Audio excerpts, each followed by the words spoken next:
Hey, how you doing? Blessed, baby. Getting old, but I'm blessed. What's the attitude of this defense? Obviously, Wisconsin came in with the #1 ranked defense. After the game, Chase Young said something to me along the lines of maybe the nation saw the real #1 defense. I mean, do you guys feel like this is the best defense in the country, yours? I feel like we have the potential to be the best defense in the country. You know, right now we just taking it day by day. You know, after going back and watching the film, there's still a lot of things that we need to work on, which is a good thing and a bad thing. Is because, you know, it just shows that there's still a lot of room for growth and improvement. So I feel like we showed glimpses of, you know, the potential that we really have, but I don't feel like we are at our peak yet. I feel like we still have a lot more that we can improve on, a lot more we can elevate. Is this a scary defense, you think, for offenses to see? I hope so. That's the goal. I know I can't really speak for offense, but I know defensively we try to be as hungry as we possibly can be, and we try to display it through our play. As a defensive line, how much fun was the sequence into the third quarter, the beginning of the fourth quarter? Chase strips the guy twice. You guys recover it both times, and you guys get touchdowns out of it. Just seemed like the whole place was going nuts, and it was because of what you guys were producing up front. Well, first off, I got to give kudos to Chase just because the way Chase played in that game, you know, I'm proud of him. He played phenomenally, but those are things that he does in practice on a day-to-day, week-to-week basis. Mm-hmm. And it's really just testimony to not only what Coach Jay teaches, but also to the way that he's practicing. And, you know, I felt like, you know, big-time players show up in big-time games, and he definitely showed up. And you guys are all part of it. Like, I think on one of the plays, you had the pressure up the front and forced Cone right into his lap. I mean, just it's all an intertwined thing. You all are carrying out your assignment. One of you eventually is going to get credit for making this play, but it's a team-wide thing. Always, man. I think one thing too, and I enjoy playing next to Chase because we're always tied in pretty well, you know, with one another. And I feel like just our defense as a whole, not just specifically the D-line, the defense as a whole, I feel like we all play so well together to where the back end trusts us up front. We trust the back end, so it allows us to play faster, and it allows us to kind of pin our ears back at times and just, you know, play ball. Who has the quicker first step, you or Devon? I do, but when it comes to like the strength and the power behind it, I'm giving it to Devon all the way. Our styles of play are just completely different. You know what I mean? Devon's very athletic, especially for his stature, as we all know he's huge. I like to call him Thanos because he is enormous. But one thing that I pride myself on is my first step and my quickness. So I try to make sure I'm consistent within that at all times. Right. I thought DeWan was Thanos.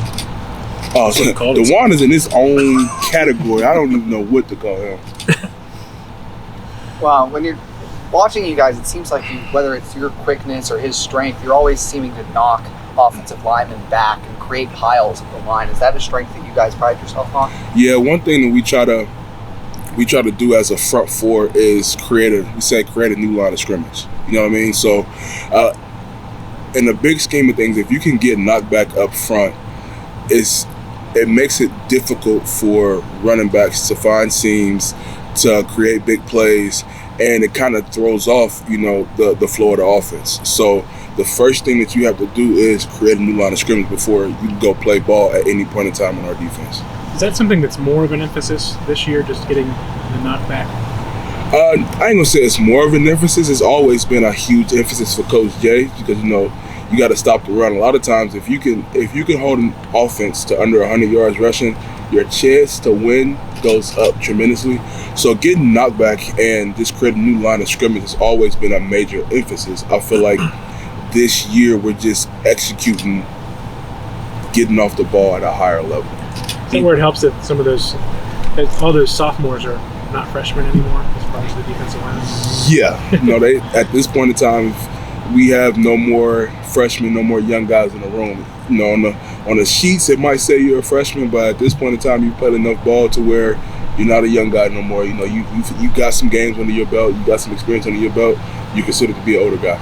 BB, you guys were, as a team, the most penalized team in the country last year, and this year you're among the least penalized teams. Just why do you think that turnaround has happened for you all? I feel like it came more from us as the players. You know, we've always had good coaches. You know, our coaching staff would never bring in coaches that would not represent the program. I feel like as players, we took more responsibility of holding each other accountable. And then also, I think it attests to Coach Day preseason, we played a lot more football. You know what I mean? So it was we got to experience the tempo of the game as close as you can get it on a consistent basis, to where any looks that you'll get in the game or any type of schemes that you might see, you've repped it so many times in live situation, even though it's in practice and it's not in the shoe or on the road, but we've repped it so many times that a lot of it has become more second nature. You know what I mean? Yeah. And then as far as like the little penalties here and there, I feel like as the older guys, we've kind of held each other accountable and held the young guys accountable. And I feel like a lot of the young guys as well have kind of grabbed onto the older guys and watched and observed and soaked up how it's supposed to look, how it's supposed to be done. So that's kudos to, you know, all of the older guys on the team, and then, you know, just Coach Day's strategy of letting us play more ball this offseason. So going into the season, the little mistakes that we might have or that we've had in the past can get nipped in the butt early. How do you hold each other accountable with stuff like that? It's more just critiquing each other's game as we go along. And then stupid penalties, you know, every now and then you might have to snatch you up, hey, we don't do that. Don't do that here. That's not how this works. That's not how it's supposed to look, you know. This is how we doing it. This is how it's going to go. This is how it's supposed to look. Tighten up. Hey, BB, Yes, ma'am. one thing that's really impressed me about Day and his staff is their ability to look ahead. Even, I think it goes beyond even what I've seen in past seasons. Like, he was talking about Nebraska in February and Northwestern in February. Do you think you will spend any time during this bye week getting ready for future opponents in particular, as opposed to just doing the general stuff that you usually do during bye week? I don't really know what, you know, the temp is going to be for this bye week, but I know for sure one thing with Coach Day is we're going to go back to the basics. We're going to go back to the fundamentals. At the end of the day, we try to take it day by day, rep by rep, and we're trying to enhance what we do well and work on what we need to, what we're kind of struggling at. So I feel like, from my wisdom of being here so long, I feel like Coach Day is going to so much more hit on, you know, back to the basics, a lot of repetition, technique, fundamentals, and taking it day by day, not so much as looking ahead. Am I wrong, though, in saying that he does a better job of prepping you guys outside of just a game week for a particular game than maybe other coaching staffs do? Do you see what I'm saying? Yeah, I get what you're saying. I think, honestly, we don't even, Coach Day doesn't so much look ahead. What it is week to week, we know what we're getting into. We'll sit down, we'll talk, hey, this is who's coming in, or this is where we're going, this is who we're playing, this is the culture, the tradition that they have, this is what we got to come up, this is what we're going to face. And we get ready for it. Your office week, you've got two opponents that are facing a struggle family this year. How important is it for you guys to not kind of lose focus during this period, and that you get all this praise, but you get Heisman players, all that stuff? How important is it for you guys to not get caught up in that and maintain focus?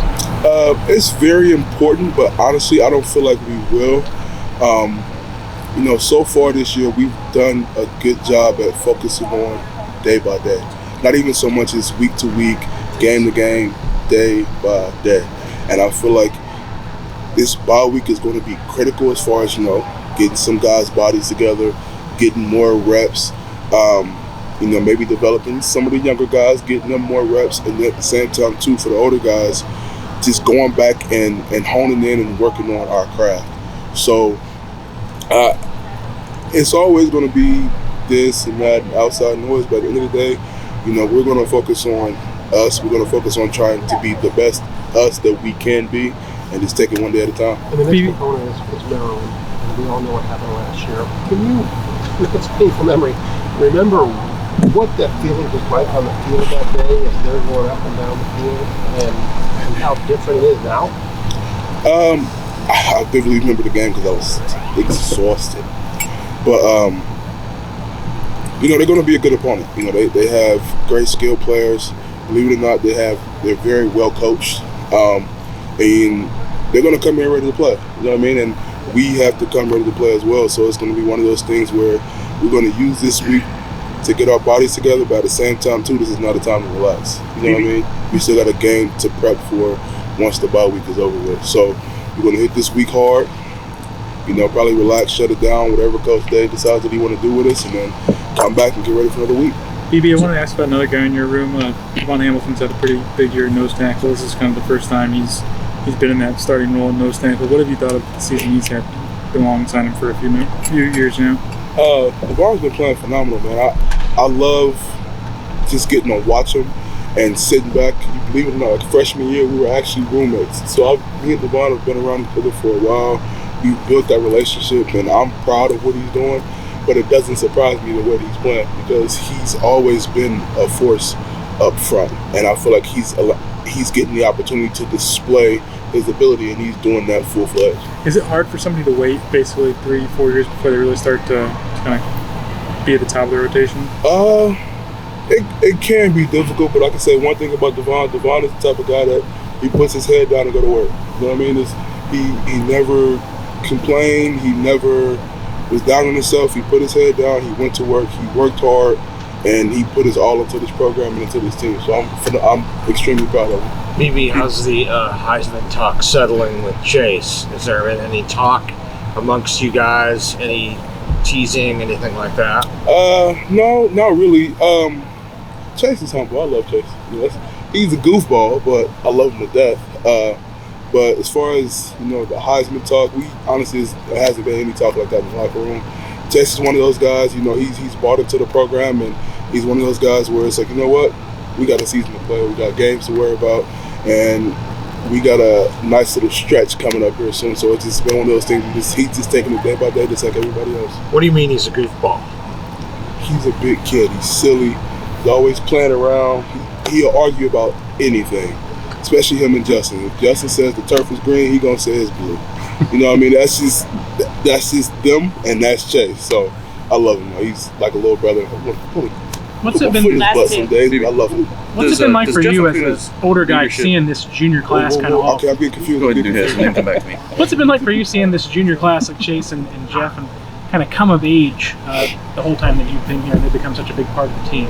It's phenomenal because I remember the day when they walked through the doors and you knew they had the potential, but the way that they're blossoming this season, like I said, sometimes I turn into a fan and just sit back and just like, man, it's crazy. You know what I mean? Just watching how they developed from where they started to where they are now. And then I can remember when they freshmen, you got to pay your dues, so you got to be on scout team. You know what I mean? And I remember things they're doing now, they did on scout team, and the way that they've developed not only physically but mentally and emotionally, the way that they've matured as men and as players on the field, it's phenomenal. How about Devon? How far has Devon come in the time he's been here?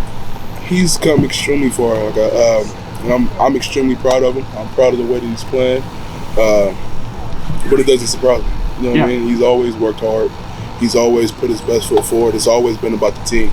Always been about team first, and his development and his level of play and the work that he's put in is showing on Saturdays. BB, the penetration all you guys got up front, in the middle of the front. I mean, everybody's looking at Chase, for obvious reasons and stuff. But where does that game rank, you think, from the interior defensive line standpoint of taking control? Talking about this past week. Honestly, I couldn't really tell you. I feel like we just went out and executed how we've practiced since fall camp, since spring ball.